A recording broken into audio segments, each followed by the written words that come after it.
Guys, so today we are cooking beef stew. So you can see the meat is washed and sliced. I'm gonna show you.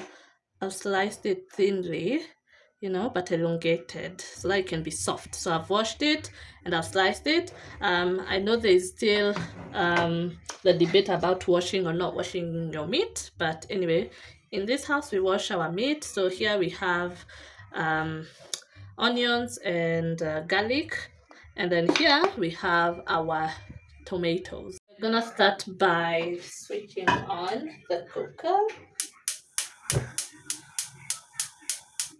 So for me it's a process. If you have been watching my YouTube channel, it's still new, so I think the flame is good. Also, I must say I'm really enjoying my cooker. It's the Beko one. I'm really enjoying it. So as I told you earlier, I bought this thing. I like the way it locks in place and unlocks. I bought it at Naivas at 6 something. As this gets hot, let me show you the other one that I got. This one I got online. So this one is a spray. I have used it. I've been liking it. So this one is if you don't want a lot of oil and you want it to spread around. You don't want to use like anything to spread it out. So this is what do we call it? The type of oil that I'm using is Elianto. Yeah. Hope you can see the amount. So it comes out very slowly. So you might think I'm putting a lot, but as you can see, it's not a lot. I'm thinking that will be enough to sear our meat. So now we want it to be piping hot so that we can put the meat here and then cook it with a lot of heat. As you can hear, it's hot. So now it's time to put in our beef, our clean meat. So it's gonna splash, so you have to be ready for that, but put it away from you.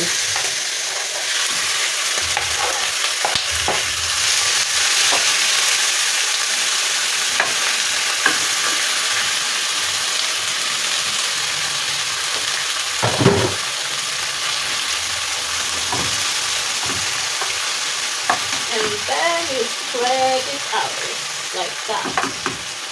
And then the flame will be, a little bit bigger, like you're searing it to lock in the juices. And as it sears, we're gonna put our seasonings on top. So we'll be putting a little bit of Spanish paprika, a little bit of grinded fireball. If you've been watching my videos, you know I like this one a lot. So today is the first time I'll be using, why isn't it focus? Yes, the Royco spices for wet and dry fries. So we'll be trying that out. We're gonna put this just a little bit for a masala kick. As usual, we need our salt. Also we're gonna put this to thicken our sauce a little bit. Is the Knorr oxtail soup. I really love this one, especially in soups. You should try it. And then it adds a rich flavor. And then as usual, we're gonna put Royco cubes. So we're gonna put a little bit of everything to make the sauces come together, like the nice taste come together. So this, I hope you can see, this is enough. You understand? So we are putting a little bit of everything. So don't put a lot.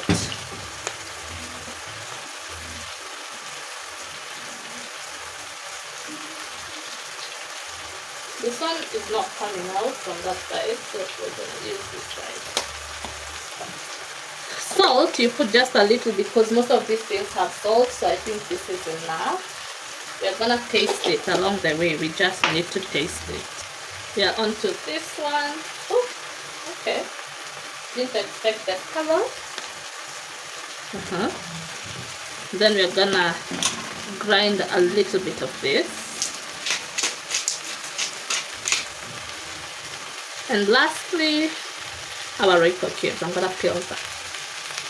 So they're going in. Also, one thing, when I'm searing the first side, I never cover.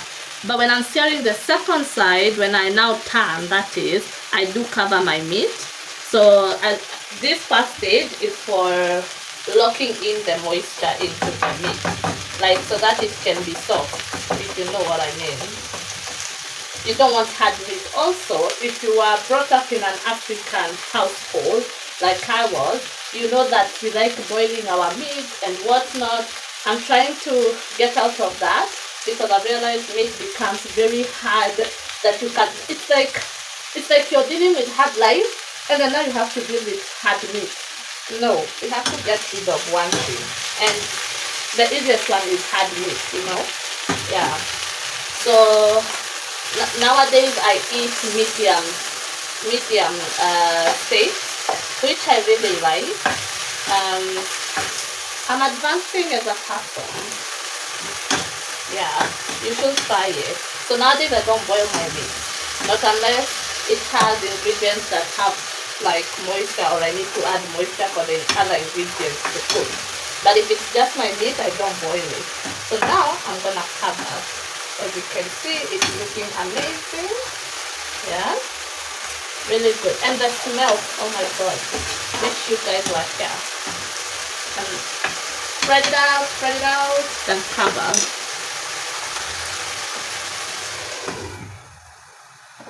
Gonna give it about 5 minutes or 10, depending on how long it will take to, you know, now finish now this moisture that is coming out of the meat. So we're gonna give it that time. Let's check on our meat.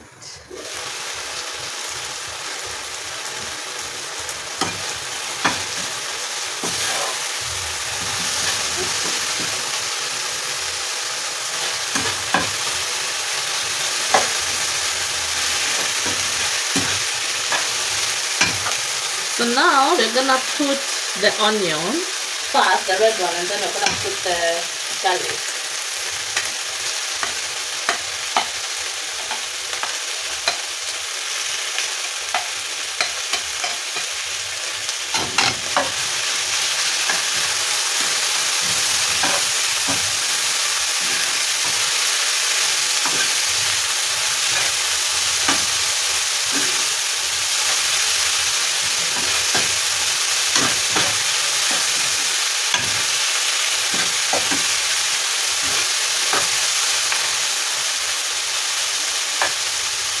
We're gonna let it cook for like 2 minutes, and then we're gonna put the garlic. Also at this stage, this is when you reduce your flame. So this is the flame I'm working with. Yeah. Now we're gonna put in our garlic.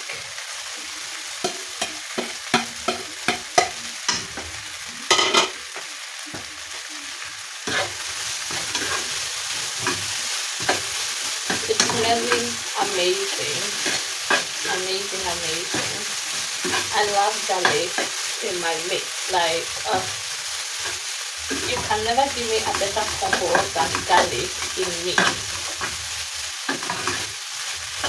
If you want to eat like a stir-fried ugali, like this would be the best part for you to stop cooking your meat. Like this is ready for your ugali. If you have like a side of kachumbari and whatnot, this would be perfect for it. But us, we're going a step higher because we have our tomatoes. So we're gonna put this in.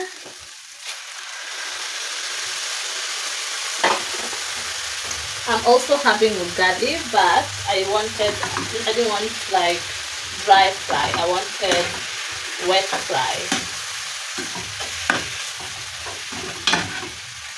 So this is the part where we put the nor to thicken the soup. As you can see, it's a bone marrow. Oh, not, yeah, oxtail. It also has bone marrow, but it's an oxtail, you know, soup or something.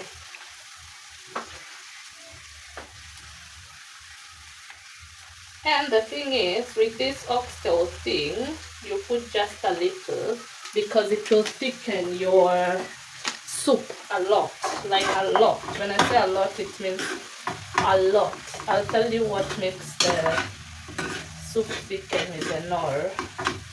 So we're gonna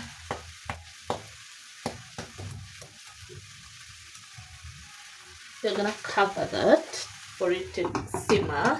So let me show you what makes it thicken. I don't know if you'll be, yeah. So as you can see, it has wheat flour, so that's one thing that thickens. It has onions, tomatoes, vegetable oil, bay leaves, food acid, thyme, black pepper, celery. Yeah, so contains all those. Also, you have to check the allergens if you are allergic to soya and wheat, gluten, and also it may contain cow's milk and egg. If you are allergic to this, one of this or all of this, I don't think there's anyone who is that unfortunate to have like all this combo. But if you have either or, don't use it. For the rest of us, we can use it. Yes.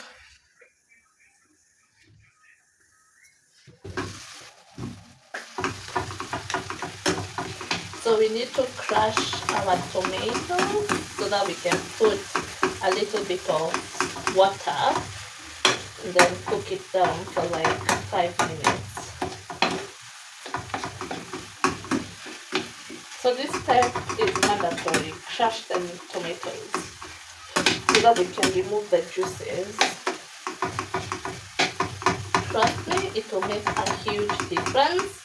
And if you had like tomato paste, this is when you would be adding it. You would have added it with the tomatoes, but then I didn't want to add tomato paste. But feel free to make the recipe your own. Like this, you can see the tomatoes are crushed. Now I will add a little bit of water. Oh, it looks amazing.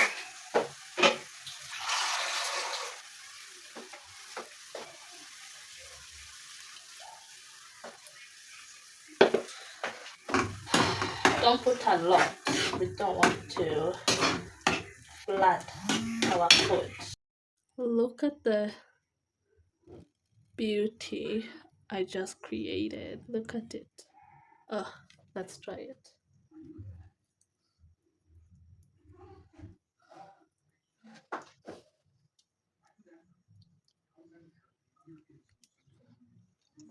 Mm-hmm.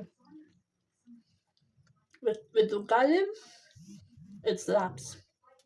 And this time, I didn't want vegetables. I just wanted ugali with meat stew. This is perfect.